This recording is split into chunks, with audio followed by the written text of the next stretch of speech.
It's Thursday, February 11th, 2021, and the morning edition is live. On today's show, we got the inside scoop on Bahama Brew teas, a creative millennial working on a new project, and the Saxons paying tribute to one of their own. So let's start the morning off right.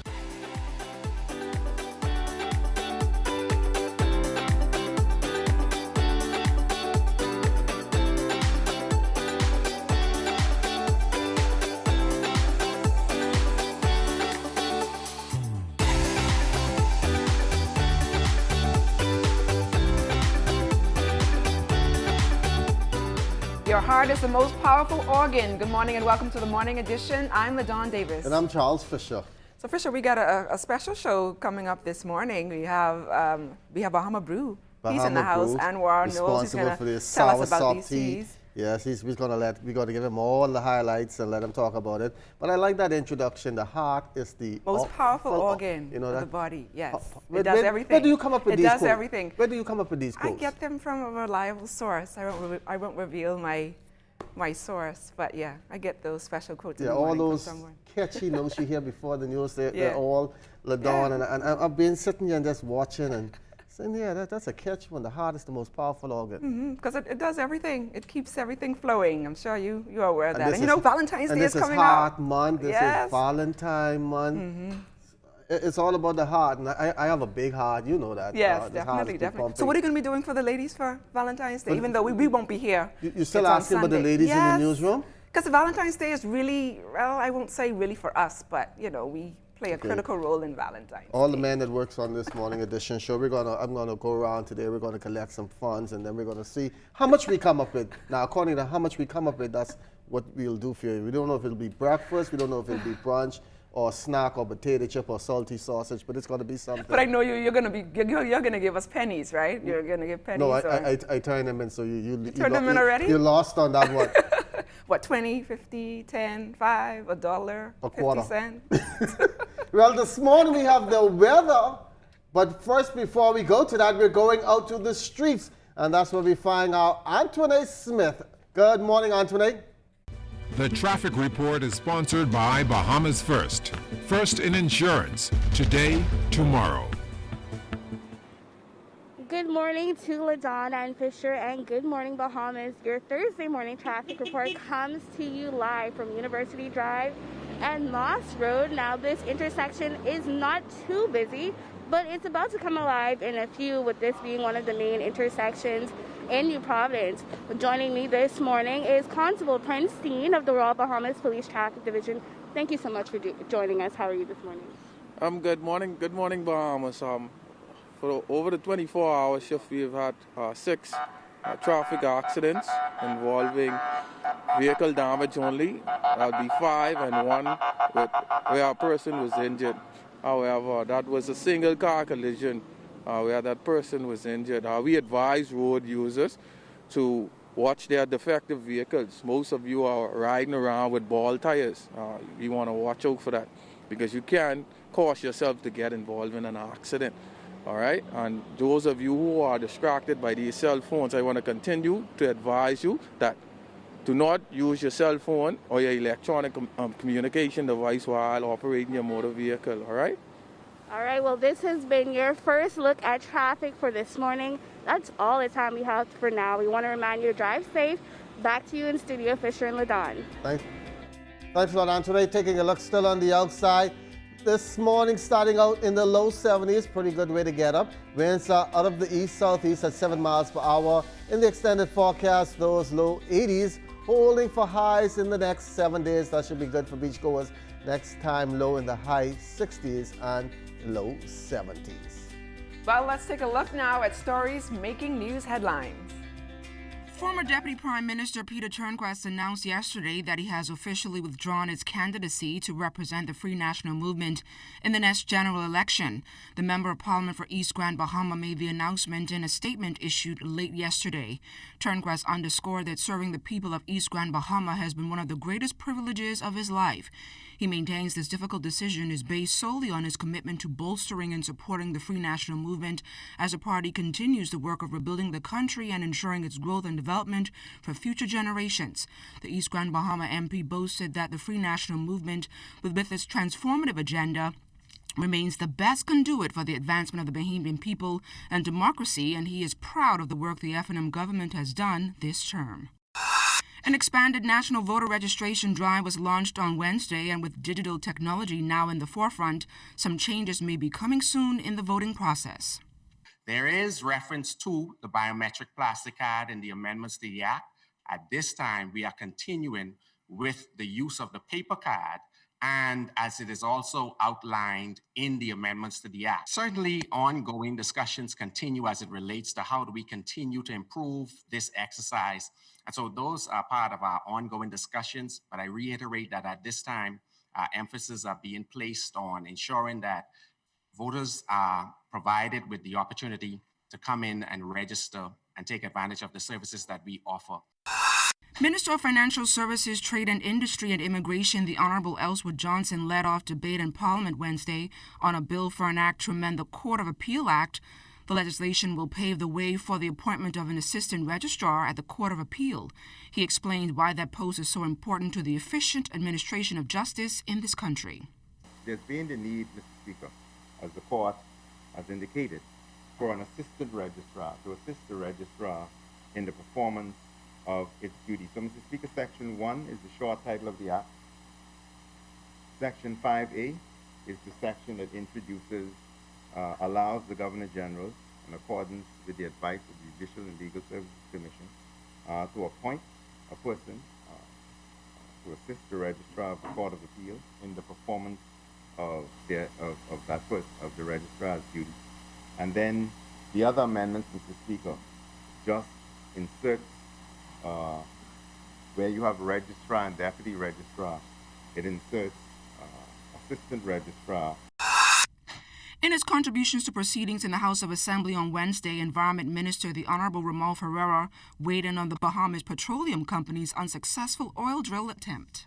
The technology that's available today allows them to drill much deeper. In fact, down to 3,900 meters, which takes us back to the Jurassic period in geological time. But the results that they achieve are not remarkable and are consistent with what we know, which is we have oil, but we don't have it in commercial quantities. So far, it's not been found in commercial quantities. Taxi cab drivers are up in arms over what they say is a long-standing issue that could impact their livelihood and the future of the sector. At the heart of the issue, the need for the color of the license plates to be changed, as they are being used by both taxi drivers and self-drive cars. Bahamas Taxi Cab Union President Wesley Ferguson says he spoke to Transport Minister Dion Folks on the issue. We spoke for more than 25 minutes. I still don't know what color the taxi plates could be. I'm not talking about what he proposed. I'm talking about when he called the union president and said, look, Mr. President, when your guys go down for this license period, they will now collect a purple, pink, green, whatever plate he decides to give us. We just want one to identify us, because every other vehicle in this country has an identifiable plate, except in taxi drivers. Another 2 people have died from COVID-19, bringing that overall death toll to 178. The victims, a 46-year-old male who died this past Sunday and a 62-year-old male who passed 2 days later on Tuesday. Both men are from right here in New Providence. The Ministry of Health's latest release also confirming 11 new cases of the virus, all from New Providence, consisting of 5 males and 6 females. 15 people are hospitalized, 2 are in the intensive care unit, while the other 13 are said to be moderately ill. Recoveries stand at 6,901. 63,093 tests have been completed. Officially, you know, I'm a true Bahamian. I haven't registered to vote as yet. I probably will wait until I was going to ask you, how do you feel to be voting for the first time, because you look like you just turned 18. I'm excited. I need to, you know, just go ahead and register, because I'm excited to see what's going to happen for the 2022 general elections. I'm sure you're excited as well to see what's going to happen. So, yeah, I'm a first-time voter. But I know, you're just turning 18, you're excited. You know that when you're voting for the first time, that's what happens. 18-year-old LaDawn Davis. And when we come back, we get the inside scoop on Bahama Brew teas. So keep it locked.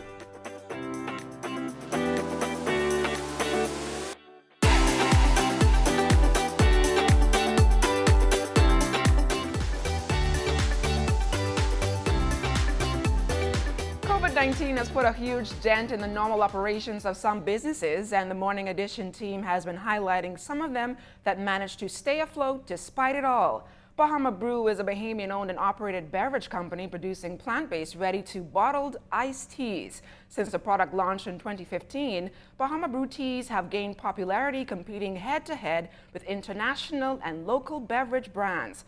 Well, this morning we are joined by the owner of Bahama Brew, Anwar Knowles. Anwar, welcome to the Morning Edition. Good morning, Ladon. Good morning, Fisher. So, Anwar, how did your business start and why Bahamian teas? Well, I started a few years ago. This was around the period when persons were moving towards a more health-conscious diet. They were moving away from those sugary, sweet beverages as well as those fast, greasy foods. And I figured, you know, for me and my love of iced teas, let me just start a beverage that can assist with that. And what's the process been like, I guess, making these teas, and what are some of the flavors that you have? Well, the process is pretty basic. In addition to how you would make a regular batch of tea, I add other ingredients to help make it stable so that it has a shelf life that can be on the shelf, you know, for retail sales. And how has business been for you over the last few years, and are there any new products coming on stream for Bahama Brew?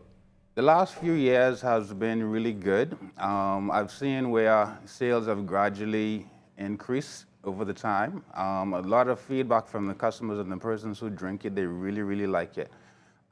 They tend to lean towards what their favorites are. My popular seller is the fever grass. That's the #1. And how are you able to juggle a full-time job and a small business like Bahama Brew? It has its challenges. You know, sometimes I get about 2-3 hours of sleep a night, but I'm looking at it long term. I do see the benefits in the end, so it's something that I'd have to be determined to keep going and make it work. Anwar, we appreciate you for supplying us with some teas over the past few days, and we wish you all the best in 2021. Thank you so much. Thanks, Ladon. Well, you may have heard of him, a popular YouTuber who is used to shocking the world with his quirky videos. But just what has he been up to lately? Antoinette Smith caught up with Christian Gilbert to see what's new. It's the question being asked around the internet. Where in the world is Christian Adam G? I'm starting to work on this big project that I'm working on now, you know what I mean? That's right, after a year-long hiatus, the Bahamian content creator is finally back, working on a project that for now he's keeping under wraps. I'll say it's about money. That's all I can say for now. It's about money. Christian is best known for his unconventional videos, and at 23, amassing a following of more than 700,000 on YouTube. His most viral video, fooling the internet and the world into thinking he was Grammy-nominated artist Travis Scott. So, just how does he come up with his material? Honestly, you know, how I come up with a lot of stuff that I come up with being like dreams, you know. I tell people that story, they're like, nah, dreams, you know what I mean? But that's how it be. If you watch the Travis Scott one, I remember that one being a dream. You know, I dreamed that video and I was like, okay, boom. When I woke up, I did it. I talked it over with my cousin. I said, man, I want you to shoot this, do this, and then that was it. But if you think that was crazy, take a look at this. How I lost my Netflix show in under 1 week. Or in a few days, basically. Yeah. A story so wild, one has to wonder, is it real? That video, it is real though. Yeah, I don't really make videos like just making up stuff on the, no, that video was real, you know? Everything I talked about was real life. We went through all that stuff, you know what I mean? And so I lost a lot of deals, but not even just that. That one being the biggest one I've lost, you know, because, you know, that was my ultimate goal, you know? I was like this close to getting there. But Christian isn't discouraged. He says his new video will do the talking. It's his commitment to his audience and chasing the goals he's always wanted to achieve. Eventually, I want to branch off from this. I don't want to do this for the rest of my life, you know. I want to eventually be in movies and, you know, produce, direct, all that stuff. And if his rapidly growing army of followers is any indication, Christian is well on his way. Well, Fisher, Christian is definitely on his way. This is the first time I'm hearing about him, so I don't really know that much about him, but glad to know that he's doing some big things. And like I said, I'm glad I'm getting old. I'm not into these young things. The only thing I need to know about these YouTubers and these Instagram, I ask my daughters and they tell me. But even when I want my phone fixed, I go to the youngsters. So, yeah, I did something yesterday about my gray. I'm proud to be getting old. I'm not as up to date like I used to, but good to see these young Bahamians. They're taking adopt of what's coming up with time. But you still look 30, though. I must say, you still look 30. You made my day, but still won't get a Valentine gift. And when we come back, the Saxons paying tribute to one of their own. So keep it locked.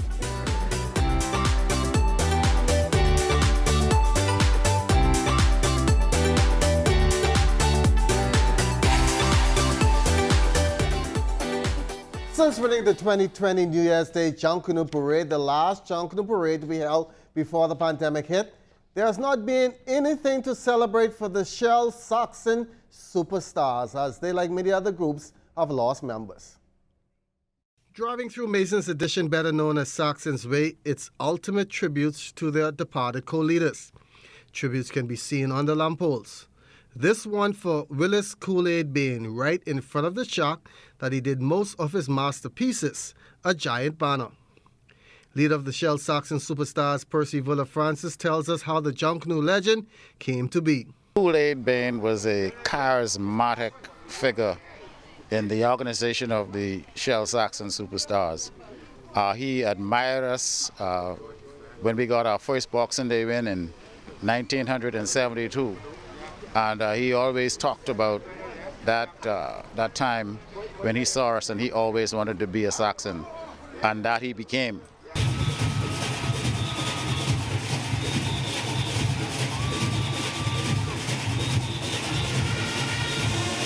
He was athletic, he loved basketball. One day he was on the court playing for AFL, and the packages of Kool-Aid fell out of his pocket, and that's the way he got his nickname, Kool-Aid. Any activity in the neighborhood, he was always a part of it. In the park, always doing banners and special occasions. He was the first guy to dress in costume on a Labor Day. His shack turned into a shrine to their fallen hero. All the costumes he wore on various parades, while persons walk up to sign the book of condolences. What we'll miss mostly is who was going to replace him in that backline production, you know, and that's a very, very, very key position. His jubilation, and you know, he's just one happy-go-lucky fella, always telling stories about the past. Some were working on their piece for their final tribute. Others were working on the banner and the finished piece at night, like the winning costume on that morning. This has been a tough year for the group. We lost Doc Philip Thompson, who was also a co-leader, a top designer. We also lost Percy Paul, who was also a top designer and also administrator and deputy chairman, and he was on his way up the ladder. And then here is now another co-leader, Kool-Aid Willis Bain, and of course we lost some other members prior to in sort of a little lower positions, like we lost Conrad Wims, we lost Cornelius Rat Nesbitt. And I mean, the list goes on, and we've been losing real key fellas over the years, and so, I mean, they're gone, so you know, their memories will live on with us.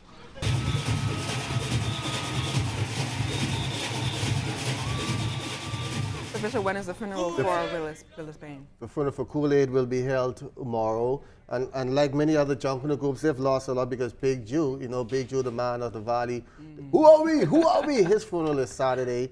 And I know persons are shocked to hear Vola say that how many members they've lost, and they listed off, and the guys didn't get to participate in the 2020 Boxing Day, neither the 2021 New Year's Day Junk Canoe Parade. So it is what it is. Hopefully they're able to, I guess, perform for the parade this year if I guess COVID allows us to have a parade this year, and they, you know, pay tribute to their fallen colleagues and members. Yeah, but condolences going out to Willis Kool-Aid Bain and his family, and the Shell Saxon Superstar family, from the Zedness family, also the Big Jew that will be buried on Saturday, Ladon. As we head to the break, we take a look back at today in Bahamian history. On February 11th, 1938, renowned local musician Edward Clement Bethel was born. Bethel's career started as a concert pianist. He was a founder and director of the Renaissance Singers and the first president of the Bahamas Music Society. As director of culture, Bethel also composed most of the music for the first independence celebrations in 1973. Also on February 11, 1973, the Princess Margaret Hospital was the scene of an historic first in the field of medicine for the Bahamas. Brain surgery was successfully completed after a resident of Fox Hill collapsed and fell into a coma. Neurosurgeon and Chief Medical Officer Dr. Graham Duffy performed the surgery.